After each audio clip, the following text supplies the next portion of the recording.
Hello, everyone, and welcome to the Wrestling Experience. Tonight, it's the eve of independence.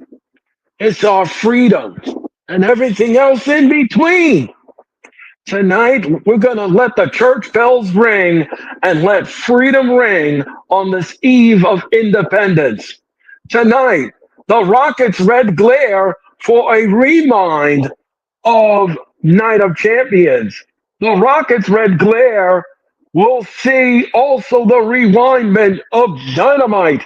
And then we're going to have wrestling news. All of that potpourri of action just for you.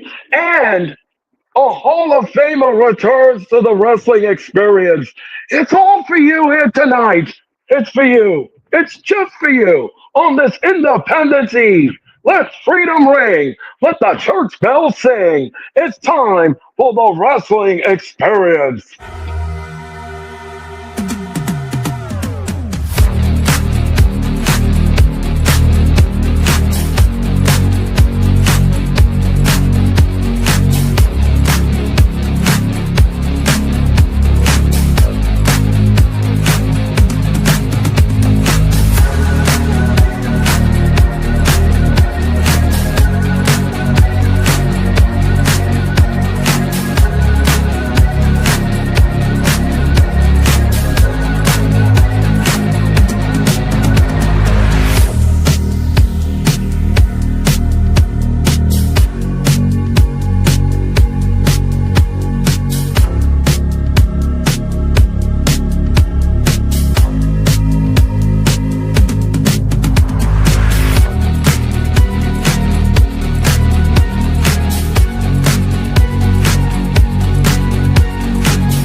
Never slow up, no I don't take shit. I got no love for the fakeness. If you wanna play tough and wanna hate this, I'll always show up. I don't ever slow up, no I don't take shit. I got no love for the fakeness. If you wanna play tough and wanna hate this, I'll always show up and make a statement. I don't ever slow up, no I don't take shit. I got no love for the fakeness. If you wanna play tough and wanna hate this, I'll always show up and make a statement. Everything I do so instinctive and so passionate. Every word I move so descriptive like an adjective. I got a vendetta against people who patented being negative when you should be getting after. All right, everyone, welcome back to the Wrestling Experience. And please help me welcome the one and the only Mr. John Clark. Let's off the line. How's it going? John, welcome back to the Wrestling Experience. Thank you. How are you doing tonight? I am doing super fantastic and happy 4th of July weekend to you. Same to you. Thank you very much. John, let's talk about this for a second. Let's rewind the Night of Champions. Okay, folks. All right, let's rewind the Night of Champions. First of all, John, let me ask you something before we start. What did you make of the build for this pay-per-view? And what did you think about the overall show itself? I thought the build was pretty good. We had the two tournaments there for King of the Ring and Queen of the Ring. I thought the matches leading up to that were pretty good. I thought each had the right finalists. And the show itself, I thought, delivered pretty good as well. I know it had a lot of good reviews online. The matches were pretty good. The stories were pretty good. The crowd was hot the whole time. So I think overall that makes for a good show. What about you? I thank you for sending that back. I thought the build was okay. The build was fine. The crowd was all right. The only thing that I didn't care for, and it was a little on a clunky side, was the Oscar match. I thought it was a little clunky. I thought it was a little lackluster in the way it was produced.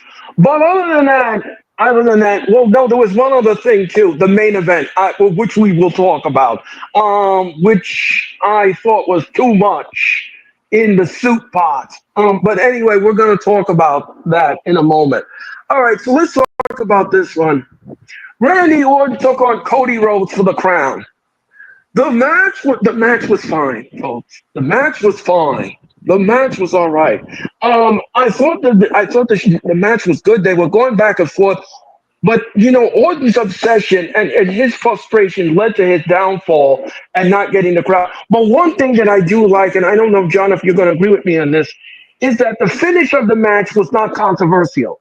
The finish of the match was not controversial because, as you remember, the last time Orton was in the finals, his his crown was a little asterisk because his shoulders was up last year, and he didn't. Even though he didn't win against Gunther, Gunther shouldn't have won the crown. But however, in this instance, they did kind of right the ship, and they made Orton lose in a clean fashion.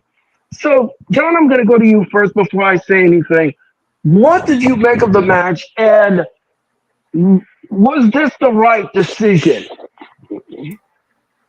Well, I thought this was probably one of the most predictable matches on the card as far as Cody was going to win to get that rematch with Cena at SummerSlam. I'm not saying that's what I wanted to happen. I just think everybody came to a general consensus that that's what was going to happen. Now, as far as looking at the match itself, I thought it was pretty good. They were kind of clever there with having, Orton. He didn't want to pull the trigger at the end. He didn't want to hit the punt kick on his good friend. Then Cody turned around and he was able to finish the job and get it done. So I think they did a good job with the match and the way that they kind of explained themselves afterwards on Monday and kept it so that they're still kind of on the same page because Orton still, said, good match. I respect you. Go beat Cena. So I thought overall from beginning to end with the short build they had, the match was pretty good. Yeah, I'm going to agree with that assessment. Again, like I said, Orton's obsession and his hesitation cost him the match, and his frustrations all boiled over in the match. And but like John said it, he said it brilliantly. I thought that the match was done well. It was done tastefully well. They went back and forth with each other in the match. I called the match. When I was calling the match, I was exhausted because I mean, they were going back and forth with each other. It was just like a chess match. I really didn't know how well the match was going to be marred, but it was just this was great. I mean, these were two friends going at it, and they wanted that crown, but one person wanted it the most, and that was Cody. So now let me ask you something, John. Now that Rhodes is the number one contender, and we're going to get him and Cena at SummerSlam. Is this the time now for Cena to drop the title and give it back to Cody? No, but I do think it's the time to do a double turn and turn Cena good guy and Cody bad guy at SummerSlam. I think there's a way they can do that where Cena still wins. I think I don't know. To me, I do think Cody will ultimately be the one to beat Cena, but I do think Cena will probably have the title until his last match in December. I assume that you think that his title reign has been, I guess, too long. Is it time to end? Do you think, or do you want to see it keep going?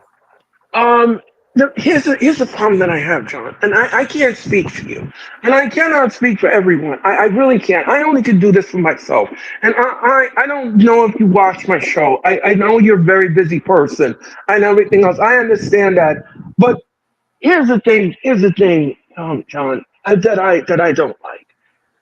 Cena's finishes are lazy booking. They're lazy. They're becoming like a Roman Reigns. I mean, the referee gets bumped out of the ring. Here comes Elsie and all her friends come out of the barn. We don't need all this interference. And then he has nothing in his repertoire. All the man does is hit you in the nuts with his boot in the nuts, and then he smacks you upside the head with the thing. And then he comes back on a WWE television and says that I down your hero. You didn't down anybody. You didn't do hardly anything in the match. You really didn't do any much. There was really not much to go on. If you want me to be perfectly honest with you, and again, like I said before, I'll say it again. When we get to the main event, I have a lot to talk about because I'm sorry. It was just way too much for me. It was just way too much for me in the lazy department. I mean, I don't understand why you can't have him win clean. I can't respect John Cena as a champion because of the way he's winning the match. I don't like it. I like clean finishes. I don't understand why everybody is such an allergic to a clean finish. I don't understand why you're allergic to it. I mean, there's nothing wrong with a clean finish. I don't mind it. but he don't have nothing in his repertoire. I'm sorry. I mean, the heel work is fine. I don't mind the heel work. The heel work is fine. I don't know about you, John, and how you feel about it, but the heel work is fine. It I is. the heel, yeah, the heel work is fine. It's just the way he's closing the match. It's just it makes my stomach crawl. I was like, you're doing it like you're doing a Roman Reigns. I'm like, God, no. Why are you doing it like that? What I soup get are it. you I get it. drinking? Yeah, what soup are you drinking? Come on. I mean, in every match you're gonna. Now, I understand if you did it once or you did it twice. All right, that's fine. But you're doing it in every match. I mean, come on. I mean, that's just too much now. And that's gonna get weary on the audience very quickly. I don't know about you, Jim. What do you think? Um, I think that a lot of the matches are overbooked, and I think in this case they were trying to make things similar to the CM Punk and Cena match from Money in the Bank a decade ago. So they had the callbacks to the referee coming out. They had the callbacks to um, Rollins coming out and trying to cash in and everything like that. I thought the ending, like you said though, was a little funky with you know to me, Punk didn't lose that match. Rollins won that match for Cena. And now, Right. and after the show for Triple H to say, well, they're never going to have a one-on-one match again. To me, that's like, you didn't end things the right way. Like, Punk didn't lose that match. I mean, on the books he did, but Cena had help like he always does. That's what I'm saying. And I figured, listen, I figured like this, Sean. I figured like this. Wesley, how's it going tonight? I said this like this, and I said this, and I've said this over and over again. If this was the last match, now listen to me carefully. If this was the last match for Cena and Punk, wouldn't you want to have something special happen in the match? Wouldn't you want something special to happen? Wouldn't you want the fans to go like, oh well, even though that was their last match, that was a damn good match, and the finish was clean. I was just like, did you see what he did? But you can't say that. There's nothing for you to draw back on. I don't have any good thing about it. Yeah, Um, this has turned into like draw how's it going? this has Go turned ahead, into John. I'm Cena sorry. being like he's having all of these, memories and all these flashbacks. He's wrestled Orton again, good rivalry. He's wrestled Punk again, good rivalry. I mean, who else? I mean, Cody, he already done that. Like now we have Roman, we have um, Styles. Like, I mean, what do you make of them just kind of doing these random? Not random, but like there's no story. All of the story is always like, well, we have history, so we're gonna have another match. Yeah, that's what I mean. That's exactly what I mean. Oh, that's a cute kitty. Oh, that's really adorable. anyway, but like I said before, I'll say it again, John. Um, Anyway, like I said before, I say it again. I wanted the match to be clean, and that is not what we got. Oh, that's not what we got. And I'm terribly disappointed in Triple H. I'm really disappointed in him. How he ruined that match. All right.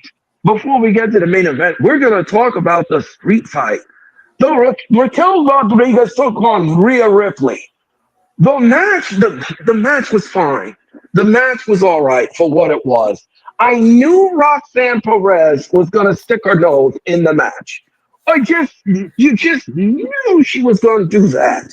But in the end, Monday Night Mommy prevailed in the match. What did you think of the match itself, Don? I thought the match was good, but they were kind of talking about this whole thing where like, well, Raquel Rodriguez defeated Rhea Ripley at NXT 4 years ago, and ever since she hasn't been able to beat Rhea. And I certainly thought this would have been the opportunity to have Roxanne help and give Raquel a win, like a much needed win over Rhea. Rhea wins all the time. Right. I thought Raquel could have used this win a lot more than Rhea, and I'm not surprised they did it the way they did because yet again they're putting Rhea in the title picture and she's going to get another title match. So the match was good. The result wasn't what I was hoping for, but it is what I expected. Um. Okay. Yeah, I agree with that assessment. So John, on a scale of 1 to 10 in the entertainment level, what do you give this match? On a scale of 1 to 10 on the entertainment level, Yeah. I mean, straight fights are always entertaining with how they, utilize weapons and interference and everything. So, I mean, I guess I'd say 5.5, 6, but they didn't do anything special with any of the weapons other than really No, just they set them didn't. up. Right, exactly. Well, I thought one of the most highlights of the match was when she gave the riptide from the top of the table. I thought that was impressive. I've never seen that done before. She gave her the riptide from the table, so I thought that was good. I thought that was good. Um, yeah, I'll give this match. I'll give it a 5.5. I'll leave it alone at that. I'll give it a 5.5 in the entertainment level, and that's the best I can do for it. Yeah, Avalanche Riptide. Yes, Jeffrey, that is exactly what it is. This was Rhea's first time winning the match too. Oh, okay. Okay. All right. All right. Well, that's interesting. Um. All right. Now here's something. Here's something that we have to talk about, John. Solo Sokoa. Solo Sokoa took on Jacob Fatu for the United States Championship. Now, here's the thing that I didn't understand, John, and maybe you can help me with this. Why would you put a title? Listen to me carefully. Why would you put a title on somebody who hasn't won a singles match in WWE in months? When I mean months, I mean months. I mean, Solo Sokoa hasn't won a single title, a single match in his career in WWE. I don't remember the last time Solo Sokoa won a match by himself. And you put the title on him just like that? You reward him with a title? Apparently.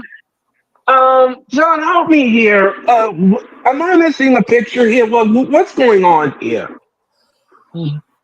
Well, I've seen some people online saying that it's a way to reward him for improving over the past year and bringing all these other members of the bloodline into the company. Now, I'm not saying I agree with any of that because I don't. And of course, the reason that he did win it is because they're still focusing on this face turn for Jacob and having who's going to align with him besides Jimmy Uso. Like, are these other people going to come back? People were hoping Roman was going to come back. I think Roman is not in the story anymore. He's moved on. He's doing bigger and better things now. Now the interesting part is on Solo's end. Like, he's already brought in some new members. You got Tama Tonga, you got Hikuleo, you got Tala Tonga, all these Tongas, whoever you want to say. Now I'm interested to see where does this title reign go, because the United States title is infamous for being meaningless a lot of the time, and I thought Jake did a good job of kind of making relevance to it again, even though a lot of people were saying he didn't defend it a whole lot. But at this point in time, nobody defends anything a lot anymore. I mean, you're lucky to get a title match on a Raw or SmackDown ever. Right, exactly. It seems like you didn't like it though. What did you want to happen here?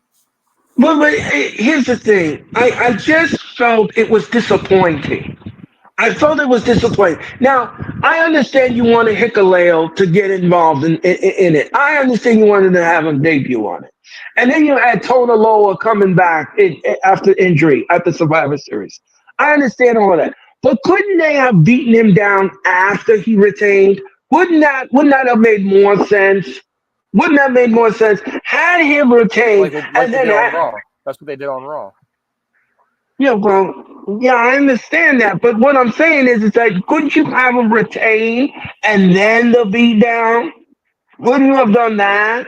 Wouldn't that make more Could have. sense? Wouldn't that have made more booking sense? Because to me, I can't take Solo Sokoa seriously as a United States champion. He hasn't won a match.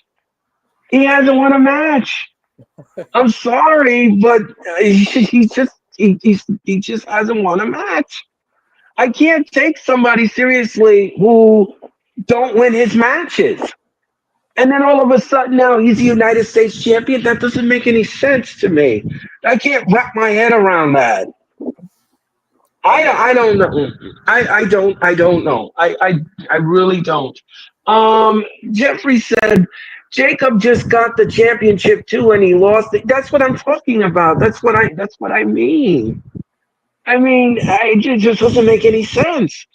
And the last time Solo was okay, the last time when he beat Cena, but it didn't go anywhere after that. Well, yeah, that was the last time that Solo won when he beat Cena, but again, that didn't go anywhere. Like you said, Jeffrey, it didn't go anywhere. So my whole thing is, here's my whole thing is that, like John says, where is this title reign going to go?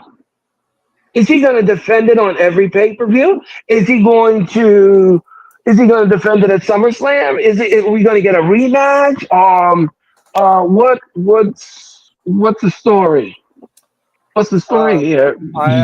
I most certainly think a rematch is in the cards. Probably some sort of maybe a cage match or Hell in a Cell match, so that all this interference can't be a thing. But I don't know. What do you think? Um, yeah, I would agree with the assessment. I think that there's got to be something here in the arsenal of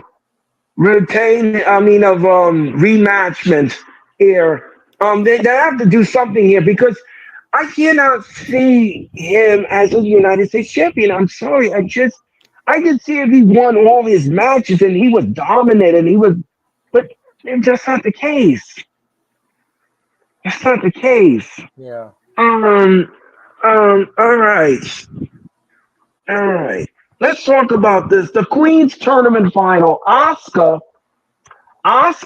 took on Jade. The match was clunky. Especially I the don't know, like, go ahead, John. I'm sorry. I was gonna say, especially the ending. Whenever she kind of screwed up the pin, Jade did. Yeah. The match was clunky. The match was just, oh boy. It wasn't a stellar card. It wasn't a stellar match. I'm gonna tell you that much. It wasn't clean. It wasn't a crisp match like I wanted to see Oscar because this was the first time that Jade and Oscar took on each other in the ring, and I figured that they would have practiced this a little bit better or tried to get their chemistry together and tried not to have so much awkwardness in the ring. But I digress. Um, Who did you want to win? I did a prediction show, John, and I don't know if you saw it or not, but if you didn't, that's okay. I saw it. I saw it. Oh, okay. Well, I predicted that Oscar would have went over Jade. Mhm. I wanted to see Oscar get the crown. That is who I wanted to see because I would have loved to see her and Io Sky mixed it up. I think that would have been interesting at SummerSlam. That would have been real interesting at SummerSlam, but that's not what we got. Instead, we're going to get Jade and Tiffany Stratton for the first time ever. And well, I don't know how the match is going to be. And then of course Jade has a Naomi problem. Don't forget that. I think that's what's going to happen at Summers or at the when they have their match. I do think that Jade is going to win, and then Naomi's going to cash in. I think it's very predictable that what's going to happen here, and that's why I thought Yeah, that it was pretty predictable that Jade was going to win. right. So okay, so Jade wins the title, and then you're saying that she can't Naomi cashes in then. Yeah. So basically, what I'm saying is Tiffany's going to beat Trish at Evolution, and then Jade is going to beat Tiffany, and then Naomi is going to cash in her briefcase at SummerSlam, and she's going to be the champion. And that's why I thought, Asuka didn't need to win it. I didn't think Jade needed to win it either, but obviously somebody was going to win, and they're pretty big on Jade, even though she does have a quite a bit of mishaps in the ring when it comes to botches and stuff like that. So Right. I was kind of surprised when you said that you thought Asuka was going to win. But did you want Asuka to win, or did you think that she You was going to know, win? I know. I just thought in my head that she just came back, and I figured she hasn't really have any big wins on a pay per view that much. They really don't give her big wins on pay per views, so I figured maybe they owed her a receipt and they were going to give it to her. That's what I thought in my head, but that's not what Triple H and everyone else thought. Yeah. I mean, all right, you want to give it to her? All right, but I don't know. I don't know. I don't see that match being clean either. I don't, because Jade needs a lot of work in the ring with her timing and how she does things and honing it and everything else. So she needs some work in that department. Um, but I guess the match is going to be fine. But again, like I said, um. I don't know. So let me ask you something. If Naomi cashes in that briefcase, is it a successful cash in? Because we don't need to see a failed cash in. We really don't. I mean, if you're going to make her cash in the briefcase, at least make her defeat Jade, and then go out of SummerSlam and then come out with the championship. Because if you sit there and you make her cash it in, and then she has a failed cash in. Let's say Jade puts the jaded on her, and she puts the jaded on her top of the briefcase, and then she spins her like that. That's how that's the build up to that. No, I would be disappointed. I'm sorry that would not wash with me. I'm sorry. I I just I don't know about you, John, but I that's not a that's Well, not good. okay. So you would want Naomi to win, as would I, and I think she would win the cash in. I think they're pretty high on her. But as a just from a general standpoint, as competitors and in ring wrestlers, which one do you think is better? Which one do you like more between the two as far as being a champion? Well, I Naomi has a lot of athleticism to her. She has a lot of athleticism, and plus she's been in the WWE for a very long time. So she can wrestle. I'm not saying she can't. She can wrestle, and she doesn't have too many botches in her matches. So I could see them swing that way and give her the belt instead because Jade is very green when it comes to certain things, and I don't think you want to put the belt on somebody who is a little on the green side. You want somebody that could wrestle and have good athleticism, maybe a slip or two here or there, but that's about it. That's about I it. mean, So that's what AEW gave her I'm. a title and a lengthy title run, and they weren't Yeah, afraid to they do it. did. Yeah, that is true. Well, that is because Tony Khan was a fan of hers. That's the problem. Triple H is not a fan of anybody. He only is a fan of is the green. That's what he's a fan of. Um, that's the difference, John. That's the difference. That's the Right. difference. So, if it was if this was that, and if you go that way, I would give it to Naomi. I'd give it to Naomi, have her cash it in. Then she defeats Jade. She takes the belt off of Jade, and then she has a lengthy title run with it. That's what I would do. Yep. No, I agree. Tyler, how's it going tonight? Hit the like button, everyone, in the chat. Thank you. Oh, my friend, cool is okay. Oh, hosting with a new job. Yes, thank you very much for your comment. PWR World, thank you so much for your comment. Oh, we got a super chat. Thank you so much for the super chat. Thank you so much, everyone. Thank you. Thank you very much. So folks, um, so all right. So let's go. Let's keep going on. Yeah, let's go forward, shall we? We talked about Jaden Oscar. All right, we're up to the main event of the Night of Champions. This was for the undisputed WWE Championship. Um, all right. The match in the beginning was a little slow for me. It was a little slow for me. It was a little slow. Then it picked up in the middle. Then it got really hot towards the end. But what happened at the end was John Cena shoulder blocks the referee. The referee gets bounced out like a quarter. We have no referee. Here we go again. Here we go again. Everybody comes out of the locker room. You know what they should have done here? If they weren't all that interference, they should have had the entire Raw roster come out and interfere in the match. Then they should have had the entire SmackDown roster to come out, you know. And then if you really wanted to be cute and cheeky, you could have had NXT roster come out too. I mean, this was just too much.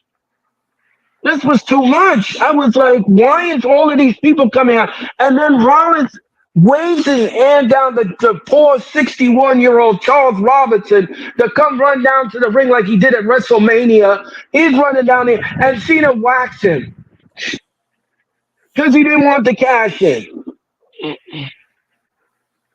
Which, by the way, happy birthday to Charles Robinson. He turned 61 today.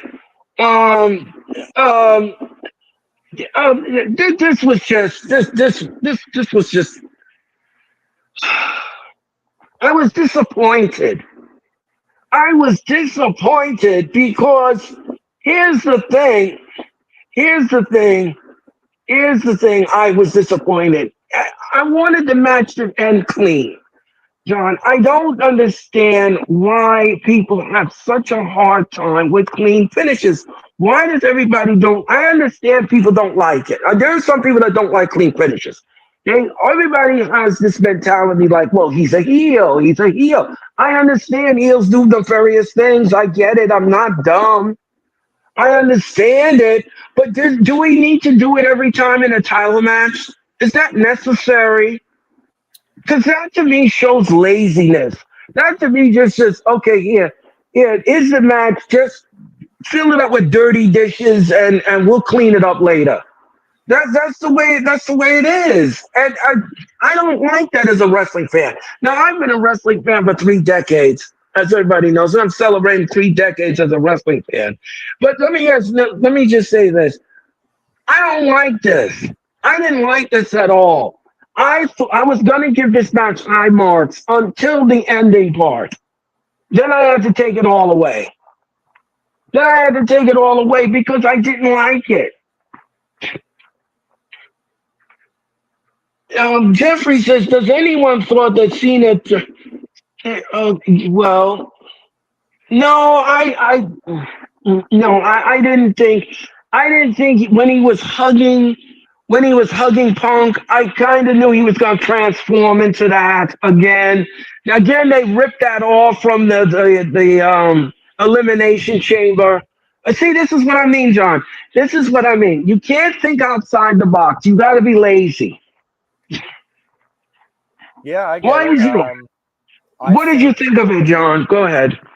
I thought that they were trying to protect each wrestler. They didn't want somebody to get a clean loss, which is a problem when you have a heel wrestler that needs to retain the title. You don't want one of your baby faces to have a clean loss.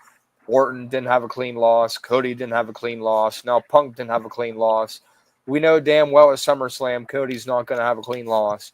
So it's like, I think maybe the only one he beat clean was R-Truth, and it was a joke match. Like, it's just, I do agree that endings get overbooked. I do agree that there are confusing reasons for having like Seth Rollins run in when he's not really supposed to be involved with Cena. He's already been involved with Punk. They've already done their thing, and now they're going back to it again. And then you got everything with, Penta, Sammy, Bronson, Braun. Like to me, that was too much. That wasn't necessary. Yeah, like I said, it was just too much shenanigans. It was just way too much shenanigans. Um, Yeah, Jeffrey again talked about shenanigans. Yeah, I agree with it. They backed themselves into a corner. Yeah, and I agree with what John is saying here. They didn't want, but you know something? Okay, let me ask you something, John. Wouldn't it have made sense if you just made Punk eat the pin? Wouldn't that have made sense? Wouldn't it have made sense to just make him eat the pin clean? And I understand you didn't want him to do it like that, but he could have ate the pin clean. I mean, what's wrong with that? I don't understand it. That doesn't make any sense. Um, on an entertainment level, John, what do you give this match? I mean, I thought it was pretty entertaining. I'd probably give it a 7. Okay. Well, I'm gonna go down the level a little bit. I'm gonna go down the level a little bit. I'm gonna give this a 4. The match gets a 4.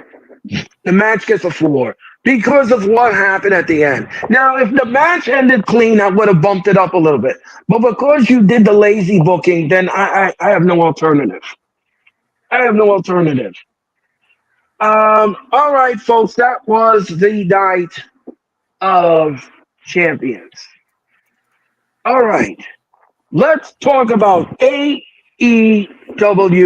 Dynamite. Dynamite last night took place in Ontario, Canada. It was the not Ontario, I mean Ontario, California, excuse me.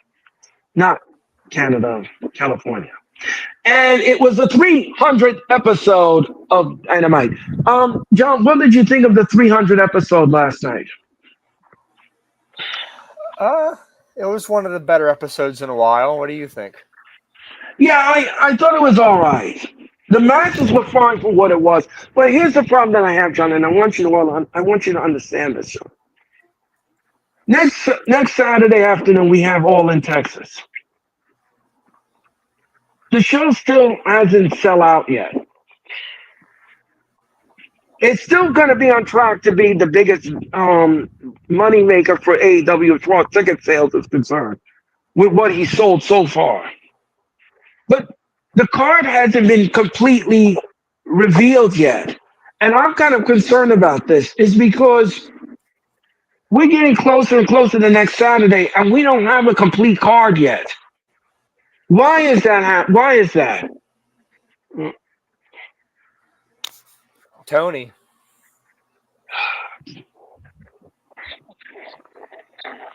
Ask Tony.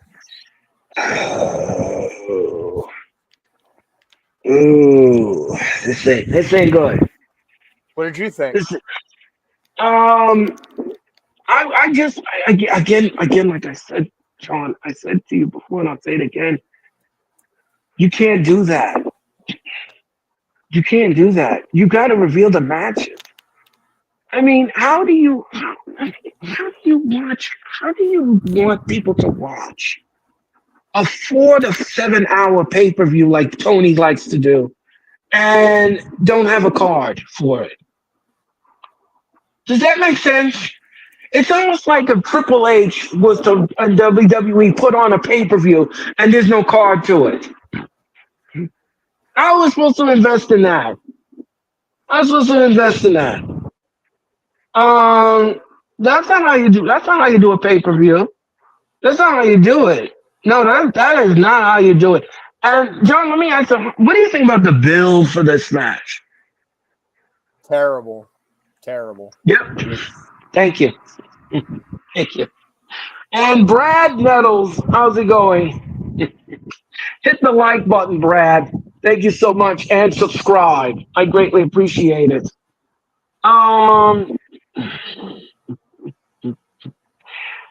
Tony Khan is good. Is going to add more matches. What matches? What matches? What matches? What matches? I haven't seen it. And I'm going to tell you this much, John. I don't know how you feel about this, but if Mercedes Moné wins that belt over Tony Storm, I'm done with AEW. I can't follow this company anymore because Good. Good. I can't take her seriously. I cannot take her seriously. I think the CEO thing is ridiculous. It's too much. And I'm done with it. If I see her beat Tony Storm in this pay per view, I'm finished with this company. I'm done because Me too. yeah, Me too. this is too much. This is too much. This is too much. And she's making a joke. She's making a joke out of winning titles. Now, why in the world would you go there in Arena Mexico and give her another title? She don't need it. She don't need it. And she certainly don't need Tony Storm's title. What I want to see is Tony Storm go in there and defeat her and retain the title. That's what I want to see. And I better see it. I better see it because I'm telling you, I'm going to tell you this much. I better see it because if not, the rest of the night is not going to be good for Mr. Khan. Um, uh, because this is just way too much. Um, yes, Belts Monet. Yeah, yes, I agree. You know he's gonna. Yeah, well, yeah, I know. I know. I know. Brad says all all in is going to be the worst show all year. Only 20K fans. Well, Brad, yes, you are. You are correct. There's only 20,000 people so far coming to the show. That's At a going to be stadium terrible. show, that's terrible for a stadium. Like I don't know this. I don't think it's gonna work. Like they can't do this next year. No, they can't. Are we going to see Earl do something? Yeah, you might. You might see me cuss on a live stream. You might see me do that while I'm calling the match.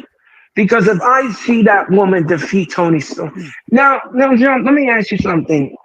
Um, from what I read from a lot of sources, they had to reconfigure the setup now because of the way the seats are sold. How is this going to look on camera with all the seats topped off? How's it going to look? It's hard to say. Probably not the best, but I don't know. They have a way to make magic with their cameras. Oh my God. What are your sources? Well, multiple sources, Brad. Multiple. I can't even go into them, Brad. There's too many to count. I've read it all over the place. What happened, John? What's funny? You said you've got too many sources to count. I just thought it was funny. Yeah, well, it's true because every time it's true, John. Every time you turn on the internet, John. I don't know about you, but I read internet and I read different things. I read blogs from other people and other sources and other, like the PW Insider and Sports Skeeter and all these other places that I read from. Um, they they said the same thing as everyone else. This is not going to be good. This is not good for Tony Khan. This is an embarrassment. He doesn't have a card. He doesn't have a solid card to show, and he still cannot sell the seats. So how is this going to look? And then now they're saying that he has to reconfigure the setup. So how is that going to look? How is that going to look on camera? If I was Tony Khan, I would take those 20,000 people that you sold to so far and move the event in another arena and try to see if you can get a 20,000 seat arena, and then you could stick them in there and then give the money back to the people who thought that they were going to get a stadium an event, but they can't because he can't sell it out. Yeah. I mean, wouldn't that make sense to you? Yeah. Because this is not going to look good. Globe Life Field is enormous. If you've never been there, folks, if you've never seen the stadium, this stadium is enormous.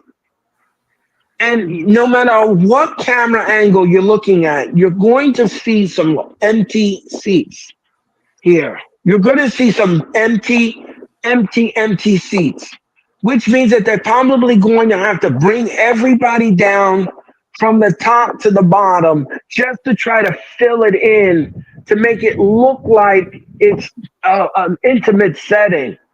I don't know how this is gonna look. I really don't know how this is gonna look. This is, ooh, I'm nervous. I'm really nervous about next Saturday afternoon. I'm really nervous. Um, have it in Jacksonville. Well, yeah, I don't know about that. I don't know if you want to. But then how? Then what would you do with the people in Texas? I mean, I don't think anybody in Texas would go traveling all the way to Jacksonville.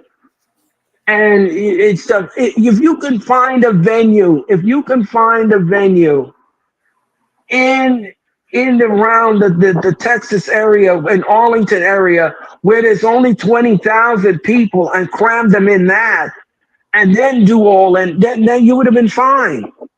You'd be fine. It's fine. All right, you filled it up, you sold it out. Then okay, let's go on with the show. I don't know how this is. I really don't. Um, Let me ask you another question, John. What did you make of the matches last night on Dynamite? What did you think of it? Well, which ones are you, just the whole thing, or are you talking something Yeah, specific? no, I mean the show as a whole, the matches as a whole. What did you think? Yeah, the in-ring action wasn't bad. I mean, I think it's been on par with what it's been recently. Did you think something was exceptionally better or worse than normal? Well, I mean, okay. Here's the thing. There was one part of the segment where they had Speedball Mike Bailey and Kevin Knight come out, and they kept challenging the Hurt Syndicate. Now, this was just absolutely ridiculous. They come out and they beat them up in the match, and you think that they would lay down. You think they would lay down. Okay, they got beat. No, they come back and they wanted more. They came back and they wanted more, and they came back and they wanted more. I mean, how much more? And then he insulted the man's mother. Then he challenges him to a match. Are you ridiculously nuts? Do you know what he's going to do to you in the ring? If your ribs are all taped up, what do you think he's going to do to you next week? I mean, Yeah, this was just absolutely one of the most dangest things I've ever seen in a Dynamite segment. Um, and now let's talk about this for a second, John. The stipulation from Will Ospreay. What did you think of it? I mean, it's an interesting twist. Doesn't seem like you were a fan, though. Um, I don't know if this is a smart idea. I don't know if this was a smart idea by Will Ospreay. I don't know if this was a smart idea because now you're saying for a whole year you're not going to get a championship match. I don't think Swerve liked that at all. I don't think he liked that at all. And then another thing too is that what I'm concerned with is that the elite is associated with the Death Riders. And if you don't think they're going to interfere in this match, well, you got another thing coming. So I don't know what's going to happen here. I'm going to predict. I'm going to predict the show next week. I don't know what's going to happen here, but um, mm, I don't feel good about it. I just don't. Yeah, I don't feel good about it. I don't know. I mean, the build is lackluster. We have no card so far, and the audience it's going to be the worst audience in AEW history. yeah, absolutely. Um, I don't think anyone is going to be talking about All in a positive light come next week. I just don't see it. I agree. Um, what now? Let me ask you something. What did you make of Hangman and Moxley's feud so far? It hasn't been bad. I mean, I think Hangman's been. They've been. A lot of people think that he's been due to finally kind of get over the top of the mountain here and be the top guy, but just the sob story that they've put on him and like, oh, boo-hoo me, I've worked my ass off to get here, trying my best. I finally got here, and now the crowd's behind me. Like, I don't know. I don't like the stories like that where they try to make you feel bad for him and try to make you feel like, oh, he's worked so hard to get here when nobody believed in him, and like that's just a bunch of crap to me. Yeah, I agree. I agree. He's supposed to I be this agree. tough cowboy guy. Like he doesn't need the pity party. Right. But one thing is, let me ask you something. Do you see him winning in overtime? I don't know, man. I think he probably will win, but I don't want him to win. Because here's the thing, John. I don't know if you agree with me or not. I don't like. I can't respect Moxley as a champion because he comes out here, John, with the briefcase, and he don't win the match clean. Then he comes back on Diamond and talks riddles. What kind of a champion is that? Beats me. I'm at a loss. I don't know. I at a loss. Okay. If you all didn't hear the announcement today, Jim Ross announced today on his X account he is coming back to AEW after cancer, and he's going to do all in Texas. Um, this is good. This is good for JR. Good news, yeah. Yeah, yeah, it's good for JR to sit there and be a part of the show. I think that's great. Um, okay, let's continue on here, folks. Let's continue. Um, what did you think of the Mercedes Monet match with Mina Oh, Shirakawa? she's so annoying. She is so annoying. This goes back to the conversation we had earlier about is she really going to win next weekend, and it's going to be a disaster if she does. This their whole women's division has been in shambles. I think. Yeah, yeah. And then Tony Storm sat there and she did the same thing Mercedes did a couple of weeks ago with the steak dinner. And then Mercedes licks the cake and throws the wine in the butler's face. Um, John, what do you think of the feud so far between these two? It's been fine. Nothing special. Agreed. Agreed. Um. All right. Let's go to the chat and see what's going on first, and then I'll continue.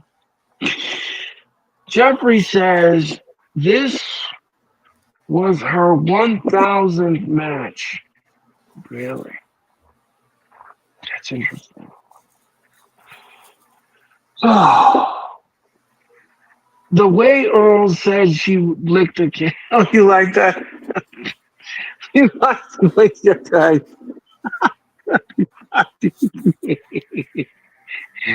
Yes, Jim Ross is coming back. Yes, Jeffrey's coming back. I hope Adam Page wins. Yeah, well, I hope so too.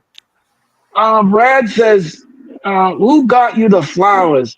Oh, those are from my coworker, Brad. Thank you so much for asking that. I heard Matt Jackson is injured, so they might have a chance. Oh, I didn't know that. Thank you, Jeffrey. You sounded so interested in it. Well, I wasn't. I just wasn't. I wasn't interested. I wasn't interested in anything she does. I'm not interested in it because I'm quite sure. I'm quite sure John must have fell asleep during the whole thing. I was bored with it, and we needed to move on in the program. All right. What did you think about the fatal four way for the gauntlet match? Uh, I think it was kind of longer than it needed to be. What did you think? Yeah, I thought it was. But MJF wins. MJF gets the number two slot in the gauntlet match. Um. Okay. So this means that he's going to win the tournament. That what we're looking at because of the Hurt Syndicate. Yeah. Yeah. Yep. MJF should have went to WWE. Well, Brad, I don't. What do you think about that, John? I think he absolutely should have. I think at the time it might have been the money, might have been right, but I think it didn't. I mean, he's still getting paid well, but he's not like the top guy like he used to be. It almost seems like he's gotten forgotten in the mid card. And I think it would have been a perfect opportunity for him to go to WWE and be like a megastar and take the next jump to the next level. What do you think? Yeah, I think, yeah, I would agree with that. I would agree with the assessment because here's the thing that I think that he would have thrived in WWE. I think he would have been great. There's some great matches here. I agree with the comment saying MJF will go to WWE soon. He's young. And as far as asking me my Yeah, thoughts on MJF and the Hurt Syndicate, it's flat out silly to me. Like, I think MJF isn't supposed to be this silly character that they're kind of having him be right now. Like, he clearly doesn't fit in. He's clearly trying to fit in. And it's just, I don't know. It's kind of weird to me. I don't know what you think about this whole thing. yeah. I just think the whole relationship is very odd. Well, Joe Ripley says, "What's next for Adam Page if he loses it to Moxley?" Well, I don't know. I mean, that's a 101 million question. Yeah, Britt Baker and no. Let me ask you something before we continue here, John. What do you think about what Tony Khan is doing here? Now, Britt Baker wants to leave AEW. She wants her contract terminated. But Tony Khan says, "No, I don't want you to go to WWE." Why? I If don't you're not going understand. to, yeah, if you're not going to use her creatively, John, is what I'm driving at. Why hold on to her? It's silly, and You, the reason especially is silly because he had said pretty much the rumor that came out the other day was like, well, he didn't want WWE to announce a show in Pittsburgh, so he's going to keep her. Like, she's good, but she's not like this groundbreaking superstar that's going to break AEW and propel WWE to new heights. Like, I don't understand why he's doing this to her after everything that she did for the company. She was the first female. She was the pillar. She was the girl of the company, and now he doesn't use her. He says that she's a locker room problem. She always wants things to go her way. And I agree with the comment. If you're not going to use her, let her go. And I think he just needs to let her go. And I think he will after a yeah, while. He eventually did with Penta. right. I agree with the assessment. Jeffrey says he's doing the same thing to Ray Phoenix and Ricky Starks. Yeah, yeah, he is because he's being petty over something that's ridiculous. I don't understand something, and I don't get it. Every job does this. If they're not going to use you in a way where it's going to thrive the company or do something, they're gonna have to let you go because there's no. Why would they hold on to you? Because what's the sense of paying you for something that you're not going to be? You're just sitting at home doing nothing. You're collecting air. You're not doing anything. You're not on camera. Brad says Tony has some Yeah, he does have problems. He does. He does. He does. He does. He has some issues, and he won't address them. Especially with his organization, he won't address them. He keeps, and you see, when people ask him certain things, like Tony, what's up with this? He comes up with another story. Here's another story for another story to cover up the problem. So that's how So Tony Khan deals with it. what would you tell, like, if Tony asked you, What do I need to do to make things better? How can I turn this ship around? What would you tell him? What's your advice for Well, him to make things better? here's the thing. In the ticket sales department, get a live event team. Get a live event team. Get a marketing team. Get the team together and start doing that. As far as the talent goes, if the talent has a problem with you, don't sit there and text them and send them an email and then don't answer it afterwards. That's not how you do business. That's how you do business. Another thing too is don't get too much involved with the talent. There's some talent that Tony Khan goes Google eyes over.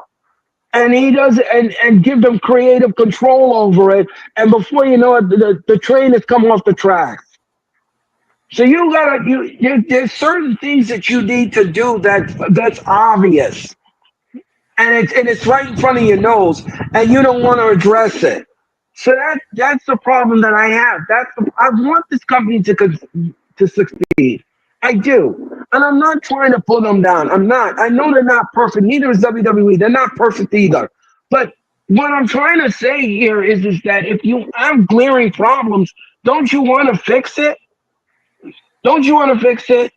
Aren't you tired of people are like, I didn't like this and I didn't like that and this was horrible and this was underbooked or overbooked?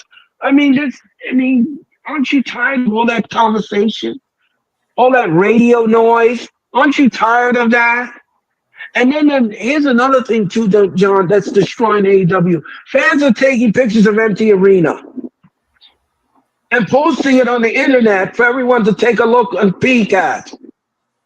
That's not helping any matters, and he still won't address that either.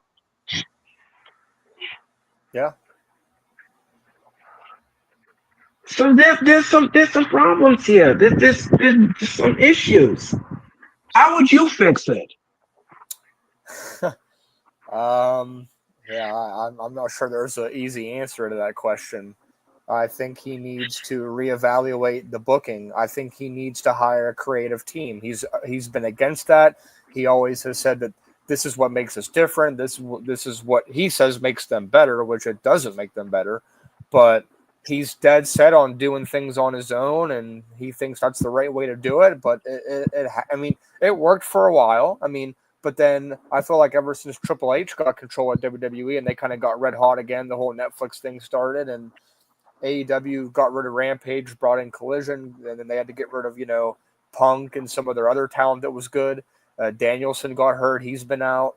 It's almost like they just don't have the star power they used to have, and they don't have the fan base they used to have. It's just died out. And not to mention, I don't know if you've been to an AEW show, but it lasts like 7 hours. It's too long. Well, no, I haven't been to AEW events in a while. They don't come here that often. Well, they do Ring of Honor for an hour. They do Dark for an hour. They do Dynamite for 2 hours. They do Collision for 2 hours. You're there 6 o'clock until midnight. Oh my gosh. Well, they don't do Dark anymore. They don't do that anymore on YouTube. No. They got rid of Dark. They don't do that anymore. Yeah, and it's a Wednesday, not to mention. You're not leaving until midnight on a Wednesday. Like right. I've been to shows before where there's still 2 matches to go and there's like 200 people left in the arena, if that. I don't know. You should go fight him. You go fight Tony. Brad says AEW shows take 7 hours. Yes, they do. But now here's the thing. Here's the thing. We have a very busy day next Saturday. Okay. Here's the thing. We have All in Texas at 3 o'clock. We got the Great American Bash at the same time. And then we have Saturday night's main event. That's a lot of wrestling. Yeah. That's a lot. And I'm not sure what time Tony Khan's show is going to end. I'm not quite sure. Are you buying it? We have a question. Are you buying it? Well, yes, because I have to stream it, of course, and I'm going to call the matches. I'm gonna have to call the matches here, and then we're gonna transition into Saturday night's main event. So I'm gonna be doing two shows in one stream You're next going to be Saturday. This live all only has, day. yeah, yes, yes, for the audience, yes. And I may not have a voice after we get to 8 o'clock on Saturday night's main event. After I rant all over the place, if I see that CEO win the belt, I may have to end the show right then and there because it's gonna be too much. Um, Let me see. Are you spending 59 for all? Brad, no. What I do, Brad, is when when I watch AEW pay per views, I get it on a deal where if I buy one of them, I get less for the other one next time that they have the pay per view, which means that I don't have to spend a lot of money on the pay per view. I don't because it's not worth it. If it was worth it, yeah, I wouldn't mind spending it separately.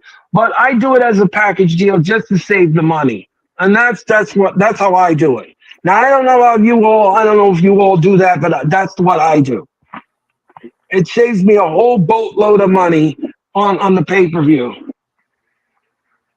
Awesome, Brad. Okay, and what the Earl might crash the street? Yeah, it might. It just might.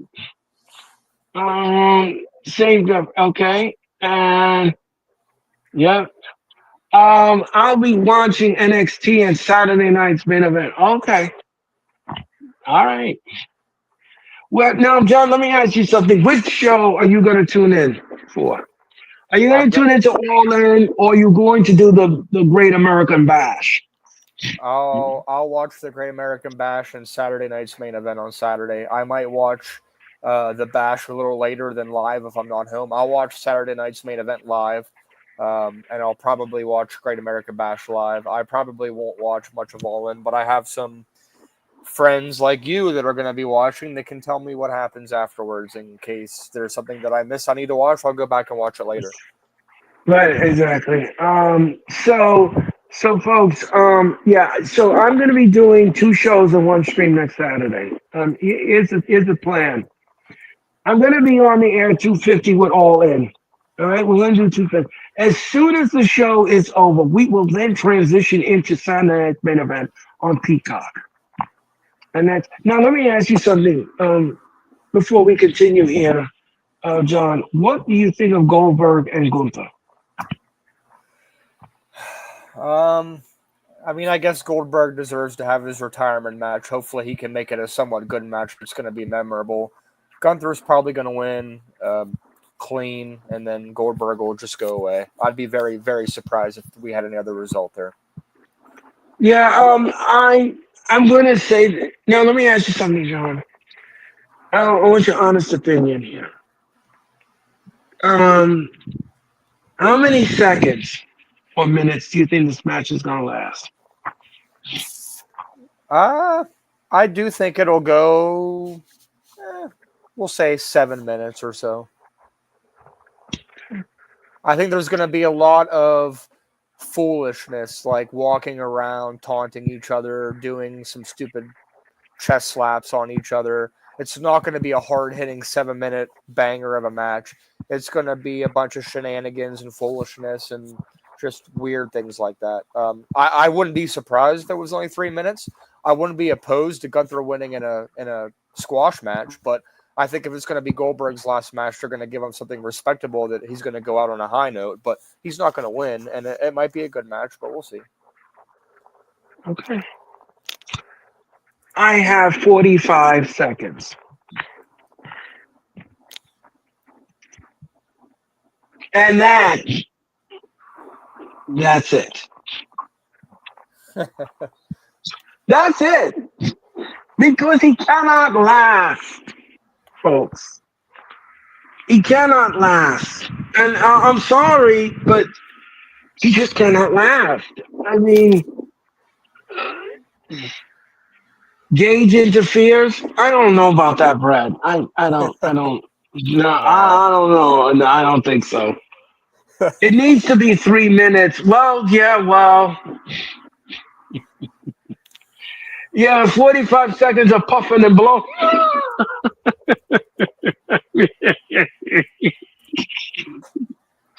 Yeah, yeah, that. Do you do you last? Well, listen, listen. If I was in, first of all, I'm not even gonna go there with that comment. I'm not going there. Um, what I'm trying to allude to is that he needs an oxygen tank. The last time he was in the ring, the man needed an oxygen tank. Vince McMahon had to order him an oxygen tank, and that's the truth. That's Oxygen the tank truth. He did. He did. The man needed an oxygen tank, John. I don't know if at you saw ringside. I don't know if it was that ring. No, it was when he went up the ramp. He couldn't do it. He couldn't do it. So yeah, he just can't last. He doesn't have the stamina for it. And Gunther is too strong. He's way too strong for Gunther. I don't know why everybody don't look at that fact. And when Gunther turns on that dominant switch, you're in trouble. You're in trouble. I don't. Let me ask you something, John. If you were in the ring with Gunther and he was chopping you for life, would you sit? Would you sit up there and stand for that? Mm, No. okay. All right. He's chopping the mess out. He's dicing you and slicing you in the middle of the ring, and you cannot last. He's going to be all over the place with the first chop. I'm telling you. The This entrance is might be longer than the match. right. I don't have any expectations for this match. I really don't. I don't. I just don't. I think that this is not the way you should have booked the match. This is not how the way Gunther should have won the title. You don't need a title put on Gunther. You didn't need to put the title on Gunther for him to take on Goldberg. What you should have done was is you should have had Goldberg interfere in the match and cost Gunther the title, and then had Jey Uso retain. That's how you should have booked the match. That's how you should have booked it.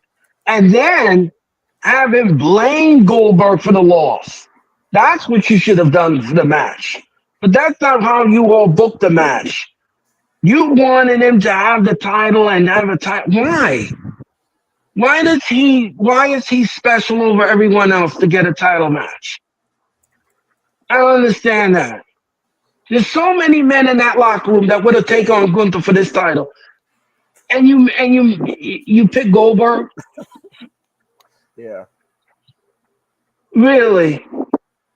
Of everyone in the locker room that busted behind in that locker room, you picked him. I don't get it. I just don't get it. Um, Damian Priest will interfere. Okay, okay. You having a lot of people interfering in this match, Brad. Yeah, Ariel A, how's it going, guys? How's it going, Ariel A? Thank you so much for your comment. And hit the like button, everyone in the chat. And of course, subscribe. I greatly appreciate it. Um, okay. A lot of interference, huh? Gage, Damian, Jay, whoever. Listen, I don't think anybody's going to interfere. If anybody interferes, it's going to be CM Punk to get back at Gunther, or Seth Rollins is going to try to fake a cash in or something. That's going to be the extent of the interference. Right.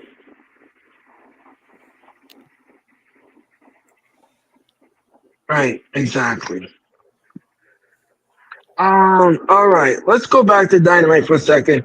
Um, John, what did you think of this match? The Bucks and Takeshita took on Bandito and Paragon. What did you think of the match? It was nothing special.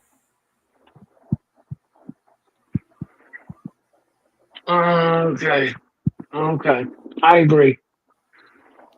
I totally agree. Yeah, there was nothing really special about this match. They defeated Strong. Let me ask you something, John. How do you How do you feel about the way Kyle O'Reilly is being booked in AEW by losing all the time in these matches and getting and taking the pin?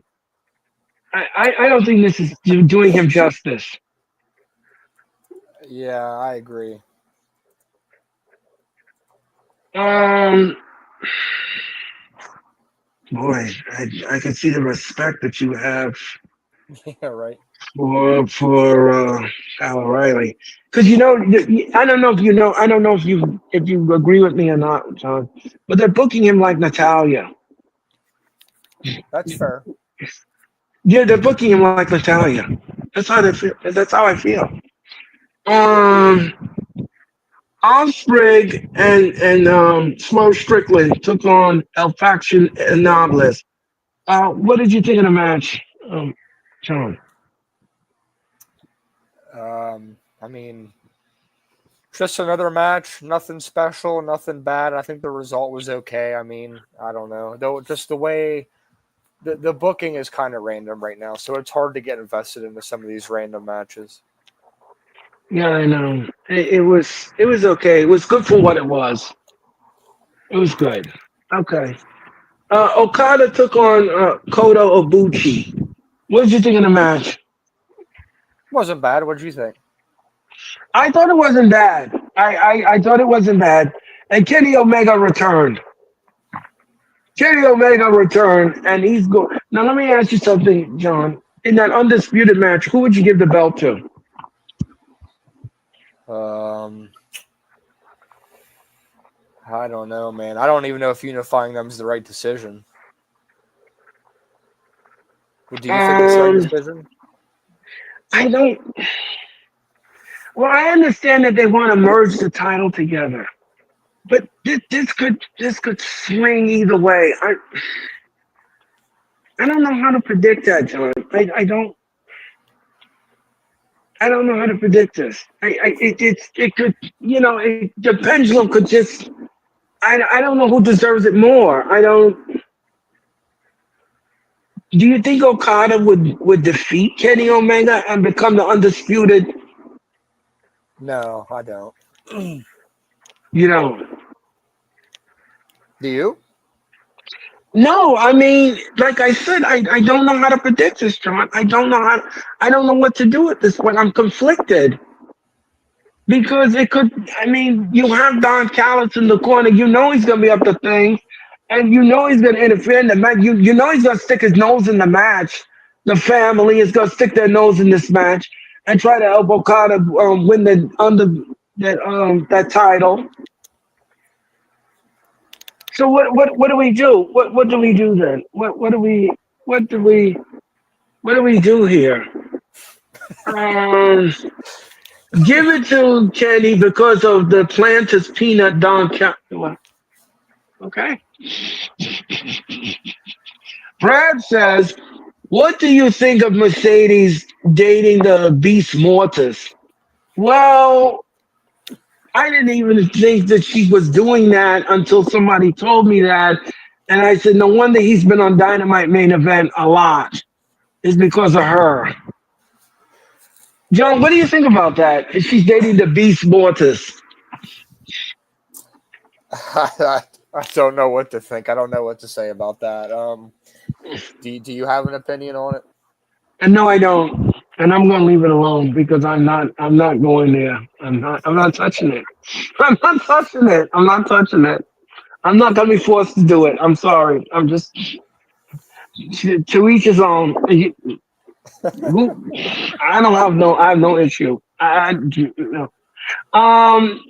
Grove says Don Callis is an angry snowman. Okay. Oh, I told you that. Yes, yes, you did. um. All right, folks. All right. So that was dynamite. That was dynamite. Now, John, let me ask you something. On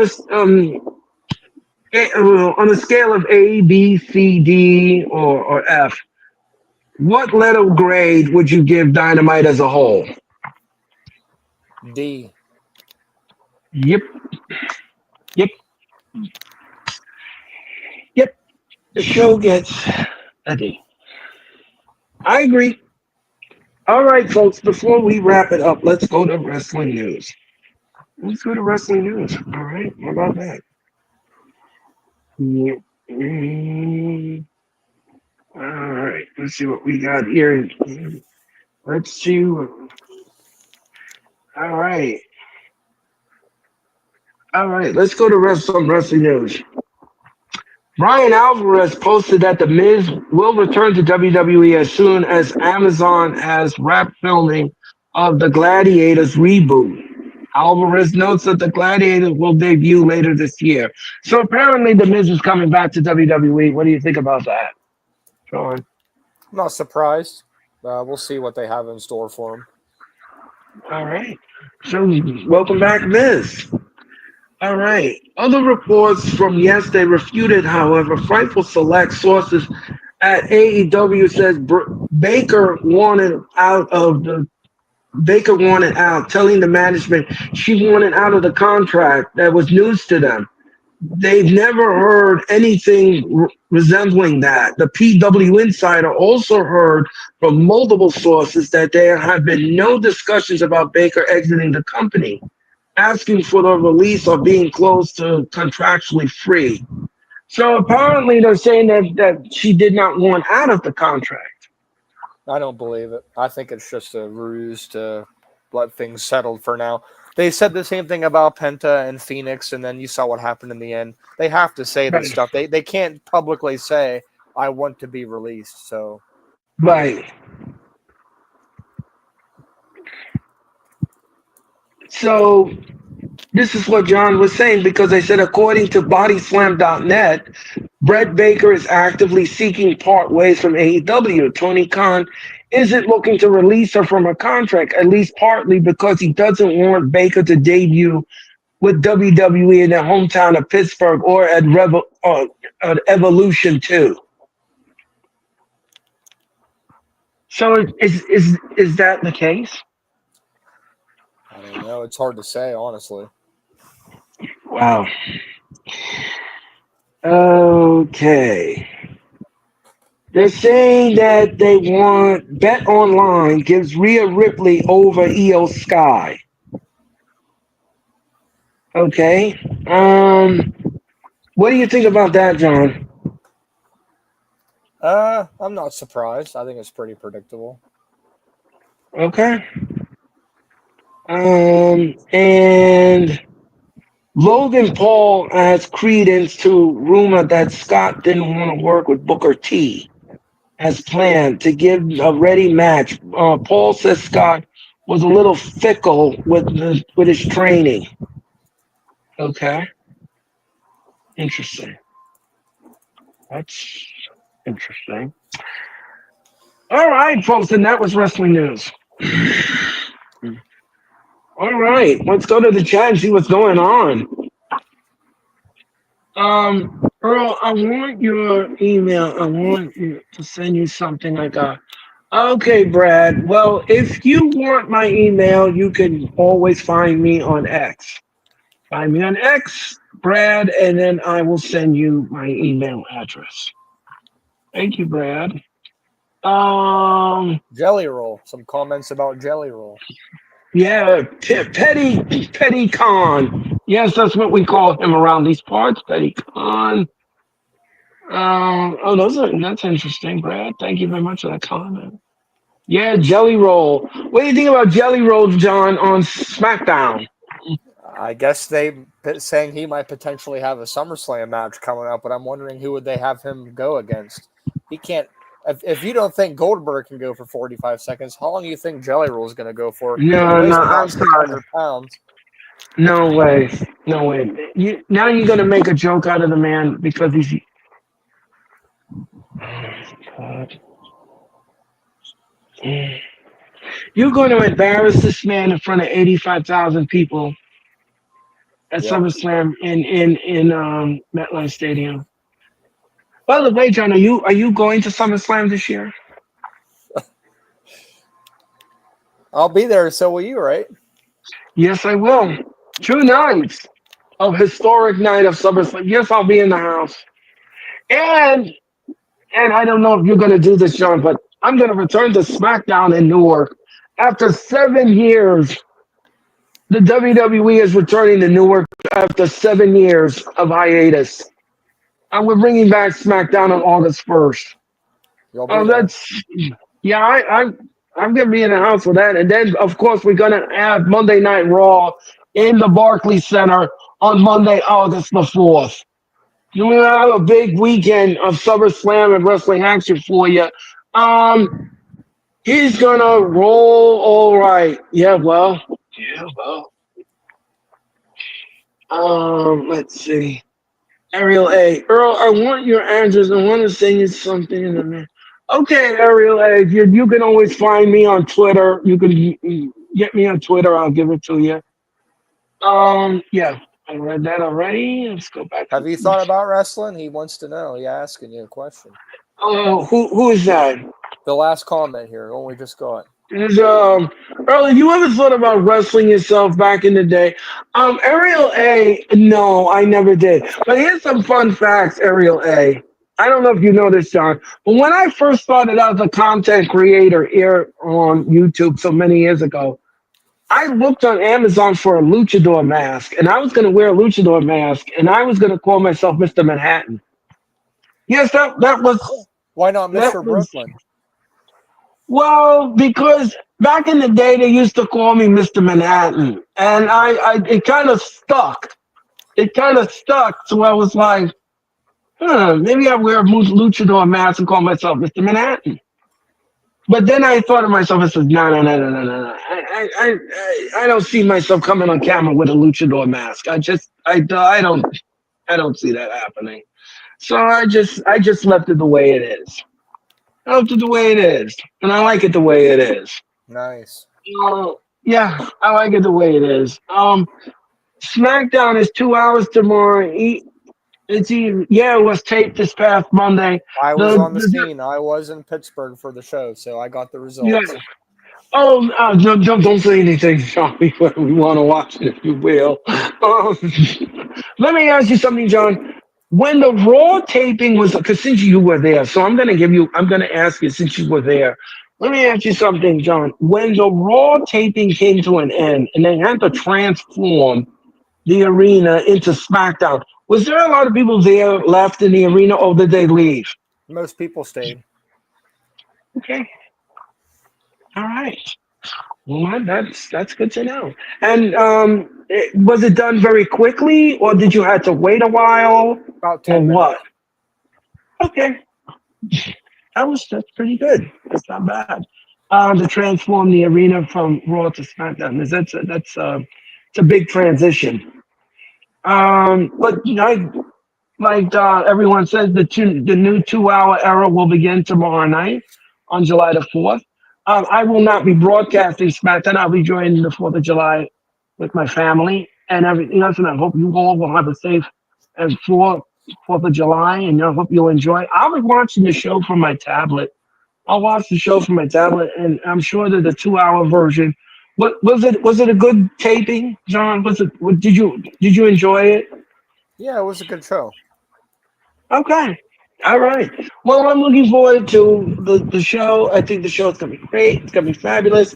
Can't wait to watch it. Can't wait to think about what I saw and everything else. But, folks, that's going to do it for the wrestling experience. That is going to put a bow on this show. John, you always are welcome to come back here Hall of anytime. Famer. Hall of Anywhere. Famer. Yes, you are. You are a Hall of Famer. And the wrestling experience is celebrating 3 years. 3 years of fun, of excitement, of action, of wrestling. And, you know, like I said before, folks, don't forget to hit the like button, subscribe, share, and everything else. And just make sure that you like what you like. And, yeah, I'm here for you. I'm here to entertain you. And you can watch the encore presentation of all my shows, all of my wrestling content right here on my channel, anytime, any place, anywhere, and you can be part of it. Just make sure that you rewind, share, like, and subscribe. I'm And I celebrating really, 10 years of friendship with Earl. 10 years of friendship. oh, that is hard to believe that we've known each other for 10 years. Yeah. And we only met once, right? Am I correct? Once out of the SummerSlam. 10 years? SummerSlam Yes. in Barclays Center. Yes. We I'll see you finally next met up. month. Me and my buddy will meet Yeah. up with you next month. Yeah, I like I said, I'll be there. I'll be there in person, folks. I cannot wait to go to the show. This is the first time that the New York, New Jersey market will get SummerSlam after so many years of not being here in the Northeast, and it's going to be great. And Minnesota gets it next year. We get it first, and then Minnesota is next. So folks, that's going to do it for me for the wrestling experience. I want to thank you all for watching tonight. I want to thank John Clark, the Hall of Famer, John Clark. Thank you again, John, for your brilliant mind on wrestling, and thank you for your comments and everything. Amazing. Thank you very much. Thank you, Ariel A. Thank you so much. Thank you so much for your comment. What is this? That is amazing. 10 years is, yeah, it is. It seems like every time I know somebody, I don't think it's been that long that I know somebody, but then when they point it out to me, it's like, my mind is blown. I'm like, because I have a best friend that I know for like 34, 35 years, and I'm like, where did the time go? Like, what's going on here? Like, it seems like yesterday. Um, so let's see. Stone Cold returns on SmackDown this week. Okay, Brad. All right. Thank you very much. Um. Wow. Yeah. John Cena. Okay. Let's see. Okay. Happy 4th. Charlie C's all. How's it going? Happy 4th of July to you. Thank you, Dro. Let's see what else we got in the comments. Don't want to have to put in reverse turn. Oh, okay. Say hi to the family for me tomorrow. Okay, Ariel A. Thank you so much. All right, folks, that's going to do it for me for the wrestling experience. And thank you all for watching tonight. My name is Earl Cole, and this is John Clark. Have a happy 4th of July, everyone, weekend. Make sure that you don't drink and drive. And I will be back on Monday night with Monday Night Raw.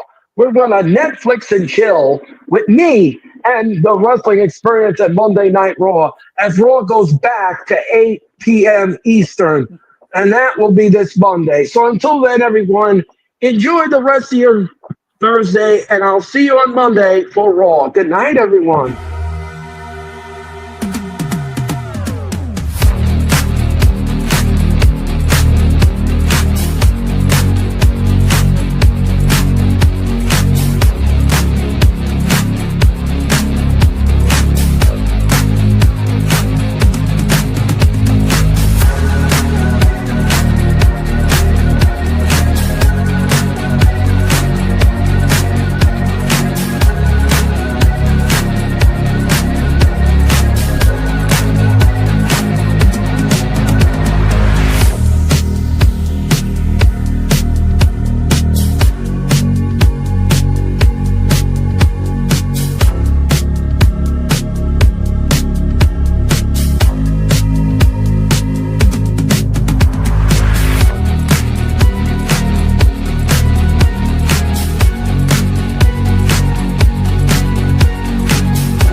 And